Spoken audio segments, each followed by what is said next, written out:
Hello and welcome. You're watching Next IAS English. Today we are here with yet another scheme. एक ऐसी scheme जो आपको अगर आप प्राइवेट सेक्टर में काम करते हैं तो आपके लिए बहुत ही ज़्यादा बेनिफिशियल हो सकती है. तो चलिए एक बार इसके बारे में समझ लेते हैं. स्कीम का नाम है अटल पेंशन योजना.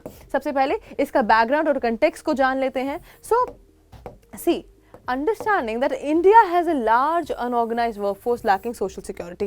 इंडिया में बहुत ज़्यादा बड़ी तादाद ऐसी है जो एक अनऑर्गेनाइज्ड वर्कफोर्स है, ठीक है. और ये अनऑर्गेनाइज्ड वर्कफोर्स जो है इसकी कोई सोशल सिक्योरिटी नहीं होती है, ठीक है. जो ट्रेडिशनल पेंशन कवरेज है वो that is limited to the formal sectors. For example when you will know that कहाँ कहाँ पेंशन कवरेज होती है, कहाँ कहाँ पेंशन मिलती है after their retirement.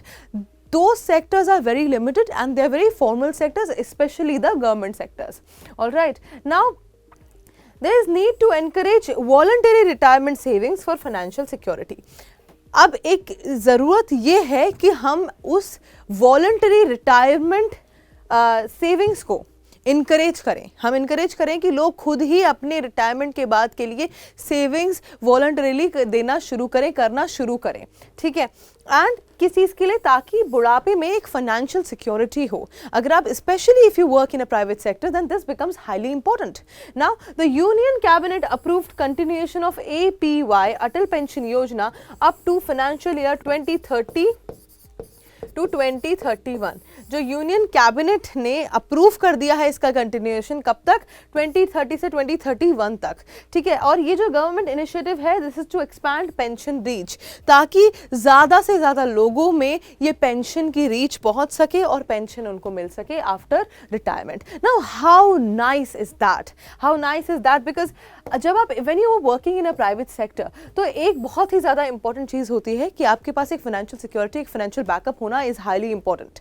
You know, you cannot depend on your own children these days. I have seen multiple videos where children just leave their parents in an old age home or old age houses. It is the sad reality of today's world, right? So you cannot even depend on your own children. इसीलिए this becomes highly important and relevant. Moving forward, let us talk about Atal pension योजना. अब इस पूरी scheme के बारे में एक बार बात कर लेते हैं. तो ये स्कीम लॉन्च करी गई थी 9 मई 2015 को. 2015 में ये लॉन्च हुई थी 9 मई को by the government of India. Government of India के द्वारा इसका मेन ऑब्जेक्टिव था कि प्रोवाइड किया जाए defined pension benefits to unorganised workers. जो अनऑर्गेनाइज्ड वर्कर्स हैं, अनऑर्गेनाइज्ड वर्कफोर्स है इंडिया की, उसको एक डिफाइंड पेंशन बेनिफिट्स उन प्रोवाइड किए जाएं. ये इसका मेन ऑब्जेक्टिव था. Now it was administered by pension fund regulatory and development authority PFRDA के द्वारा ये एडमिनिस्टर की गई थी. And it was design for long term financial security post retirement. ये एक लॉन्ग टर्म फाइनेंशियल सिक्योरिटी की तरह डिजाइन करी गई थी रिटायरमेंट के बाद, ठीक है. Moving forward let us talk about the target group and pension benefits. अब एक बार टारगेट ग्रुप और पेंशन बेनिफिट्स के बारे में भी बात कर लेते हैं कि क्या कौन से टारगेट ग्रुप्स हैं और क्या क्या पेंशन के बेनिफिट्स हैं. तो टारगेट ग्रुप में workers in an unorganised sector, जो भी किसको टारगेट कर रहे हैं, उन वर्कर्स को जो अनऑर्गेनाइज सेक्टर्स में काम करते हैं. इसकी एलिजिबिलिटी है एज की 18 टू 40 ईयर्स. अब 18 साल से 40 साल तक अगर हैं एज ग्रुप में आते हैं, इस एज ग्रुप में, तो आप ये कर सकते हैं. Income tax payers are not eligible from 1 October 2022.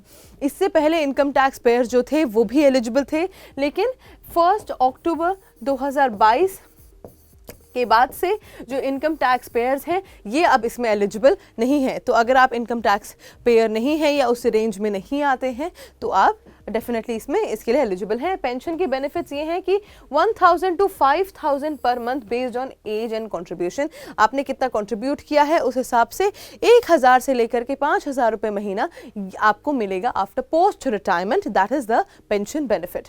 Now the full pension starts at age 60. जो आपकी 60 साल के बाद ये फुल पेंशन आपकी स्टार्ट हो जाती है. Moving forward let us talk about government को कंट्रीब्यूशन, एग्जिट एंड विड्रॉल. तो अब गवर्नमेंट का इसमें क्या कंट्रीब्यूशन है और कैसे आप एग्जिट और विड्रॉ कर सकते हैं अपने पैसे, वो भी हम देख सकते हैं. सो द गवर्नमेंट को contribution is for enrollees between 1 June 2025 to 31 March 2016. जो मतलब अगर आपने 1 जून 2015 से लेकर के 31 मार्च 2016 तक इस टाइम ड्यूरेशन के बीच में if you have enrolled yourself तो 50% ऑफ कंट्रीब्यूशन और 1000 per year for 5 years.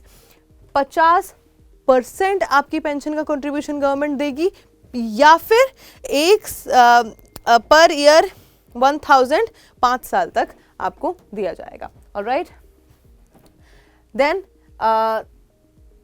per year I don't think so it will be per month. It should be, I think there is it is per month 1000. So this is there has been some mistake here. Per year is not right. Okay, then the exit and withdrawal. Now let us talk about the exit and withdrawal. कब आप exit और withdrawal कर सकते हैं? At 60 full pension begins. 60 साल में ये पूरी पेंशन शुरू होगी. Before 60 only in death or terminal illness. अगर आप भगवान ना करे अगर आपकी डेथ हो जाती है या टर्मिनल इलनेस आपको हो जाती है तो आप 60 से पहले इस पेंशन को विड्रॉ कर सकते हैं. Voluntary exit is also there. Subscriber gets contribution plus interest, government share fortified. जो गवर्नमेंट का शेयर है वो नहीं मिलता है, लेकिन वॉलंटरी एग्जिट है. वॉलंटरी एग्जिट में आपको आपका कंट्रीब्यूशन प्लस उसका इंटरेस्ट दिया जाएगा, लेकिन गवर्नमेंट का शेयर नहीं दिया जाएगा. Moving forward, let us talk about the MCQ for revision. तो हमने पूरी पेंशन को, अटल पेंशन योजना को हमने डिस्कस कर लिया है. एंड द अटल पेंशन योजना हैज़ बिन, इसको बढ़ा दिया गया है, इसकी टाइमलाइन को. It has been increase and it has been done till financial year 2030 से 2031 तक कर दी गई है ये. तो दोज हु आर एलिजिबल, जिसको लगता है कि वो एलिजिबल हैं या उनके आसपास कोई एलिजिबल है, I definitely think you should enrol for this. And now let us talk about the MCQ for revision. अब एमसीक्यू फॉर रिवीजन की बात कर लेते हैं. तो until which financial year has the union cabinet approve the continuation of Atal pension योजना. कौन से फाइनेंशियल ईयर तक अटल पेंशन योजना का कंटिन्यूएशन करा गया है? Financial year 2025-2026, financial year 2028-2029, financial year 2030-31, financial year 2035 to 2036. Option A, B, C, D. आपको कौन सा ऑप्शन लगता है कि सही है? लेट्स सी कौन अटेंटिवली सुन रहा था. And please do comment in the comment section below. And that is it for today. We have covered the whole Atal Pension Yojana, and I will see you in another deep dive video. Until then, bye bye, take care.